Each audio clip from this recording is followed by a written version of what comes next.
नमस्कार दोस्तों, स्वागत है आपका कल की पुराण में। आज हम देखेंगे अध्याय 6। तो आइए दोस्तों शुरू करते हैं।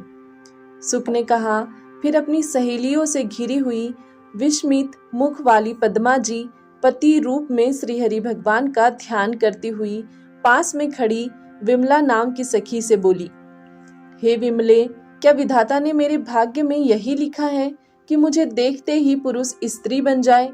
हे सखी, जिस प्रकार रेगिस्तान में बोया हुआ बीज बेकार जाता है, उसी प्रकार मंदभागिनी पापिनी मेरी भी शिव जी की जो पूजा की है वह व्यर्थ हुई।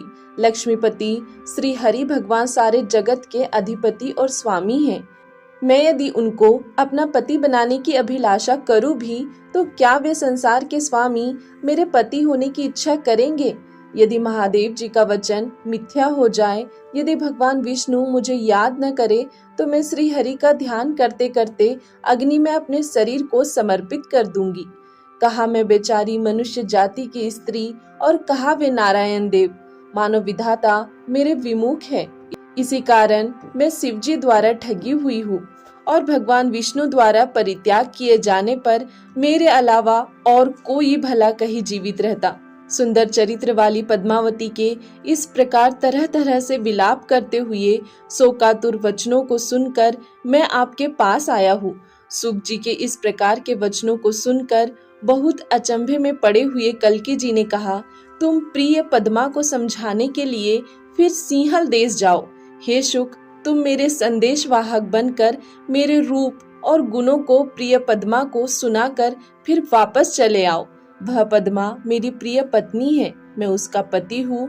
यह संयोग विधाता ने ही बनाया है और तुम्हारी मध्यस्थता के द्वारा हम दोनों का यह मिलाप संपन्न होगा।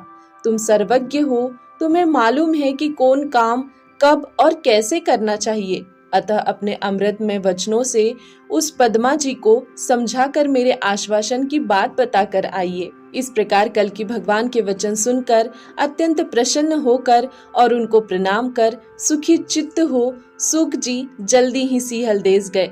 फिर उस पक्षी ने समुद्र के पार जाकर स्नान किया, अमृत के समान जल को पिया और बिजोर यानी गलगल फल खाकर राजभवन में प्रवेश किया। वहां कन्या के निवास स्थान में पहुंचकर नाग केशर के पेड़ पर बैठे हुए सुक जी ने पद्मा को देखकर मनुष्य की भाषा में कहा, हे सुंदरी, तुम कुशल से तो हो।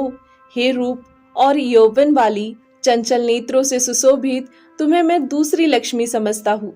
तुम्हारा मुख कमल की भांति है, तुम में कमल की सी गंध है। तुम्हारी आंखें कमल के समान हैं, तुम्हारे हाथ भी कमल के समान हैं। ये हाथ में कमल वाली, अपने इन सब लक्षणों से तुम दूसरी लक्ष्मी मालूम होती हो। हे सुंदरी, क्या विधाता ने सारे संसार के रूप और सुंदरता की स्पर्धा इकट्ठा कर सब प्राणियों को मोहने वाली तुम्हें बनाया है? सुक जी के अत्यंत अद्भुत वचन सुनकर कमलों की माला धारण किए वह पद्मा देवी हंसकर उससे बोली, तुम कौन हो? कहाँ से आए हो? क्या तुम सुख रूपधारी देवता हो या दैत्य हो? तुम दयावान होकर किस कारण मेरे पास आए हो? सुक बोले, मैं सब कुछ जानने वाला हूँ, आपकी इच्छा से सब जगह घूमने वाला हूँ, सब शास्त्रों के तत्व को जानता हूँ। देवताओं, गंधर्वों और राजाओं की सभा में पूजा जाता हूँ। मैं आकाश में अपनी इच्छा से घूमता हूँ। हृदय में दुख लिए भोगों के सुखों को त्यागने वाली श्रेष्ठ मानवी तुम्हें देखने के लिए मैं यहाँ आया हूँ। तुमने हंसी मजाक, सखियों का साथ और शरीर के आभूषण त्याग दिए हैं। इस तरह तुम्हें देखकर मैं दुखी चित्त हो। तुम्हारी कोयल की वाणी से भी मीठी व कोमल वाणी में तुम्हारे संताप का कारण पूछता हूँ। तुम्हारे दांत, ओठ और जीभ से निकले हुए शब्द, अक्षरों की पंक्ति जिसके कानों में पड़े हो, उसकी तपस्या का वर्णन कहाँ तक किया जाए, अर्थात उसने अद्भुत पूर्व तपस्या की होगी। तुम्हारे सामने सीरस के फूलों की कोमलता भला क्या है?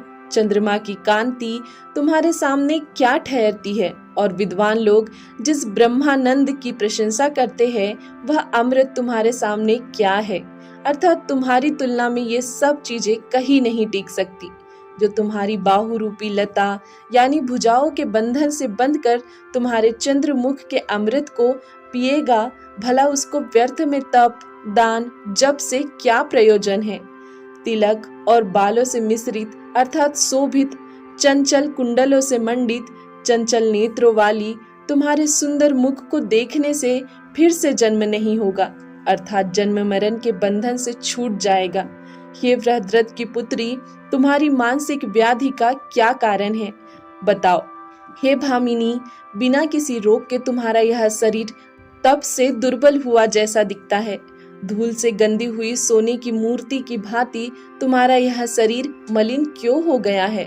पद्मा जी बोली, जिसका भाग्य ही उल्टा है, भला उसके रूप से, कुल से, धन से, ऊंचे वंश से क्या मतलब है, अर्थात ये सब बेकार हो जाते हैं। हे शुक, मेरा हाल यदि तुम न जानते हो तो सुनो। मैंने बाल्यकाल, पौगंड काल यानी 5 से 16 वर्ष तक तथा किशोर काल में शिव जी की पूजा की थी। उस पूजा से संतुष्ट होकर पार्वती जी सहित शिव ने कहा था, हे पद्मे, तुम वर मांगो। अपने सम्मुख मुझे लज्जा से नीचे को मुंह किया और खड़ा हुआ देखकर शिव जी ने कहा था, तुम्हारे स्वामी हरि नारायण अर्थात भगवान विष्णु होंगे। उन्होंने यह भी कहा था कि चाहे कोई देवता हो या राक्षस हो या वनवासी हो या गंधर्व हो, जो कोई तुम्हें वासना की दृष्टि से देखेगा वह तत्काल स्त्री बन जाएगा, इसमें कोई संदेह नहीं है। इस प्रकार वर देकर भगवान शिव ने विष्णु भगवान की पूजा का प्रकरण जिस प्रकार बताया था वह भी तुम्हें बताती हूँ। तुम सावधान चित्त से सुनो। ये जो सखिया है, पहले ये सब राजा थे। जब मेरे धर्मात्मा पिता ने मुझे यौवन से भरपूर सुंदर स्वरूप युक्त देखा तो इन राजाओं को स्वयंवर में बुलाया। ये लोग युवा, गुणवान, रूपवान और धन्य धान्य वाले थे। ये सब लोग मुझसे विवाह का निश्चय कर आए थे और स्वागत के पश्चात स्वयंवर स्थल में सुख से बैठे थे। ये सुंदर कांति से भरपूर, हाथ में रत्नों की माला लिए मुझे स्वयंवर भूमि में देखकर काम मोहित होकर भूमि पर गिर पड़े। इसके बाद इन्होंने अपने को स्तन भार से झुके और बड़े नितंबादी सहित स्त्री रूप में पाया। हे सुख, इसके बाद ये लोग मन में स्त्री भाव को धारण कर बहुत दुखी होकर शत्रु मित्रादि सबकी लज्जा और भय छोड़कर मेरे पीछे पीछे चलने लगे।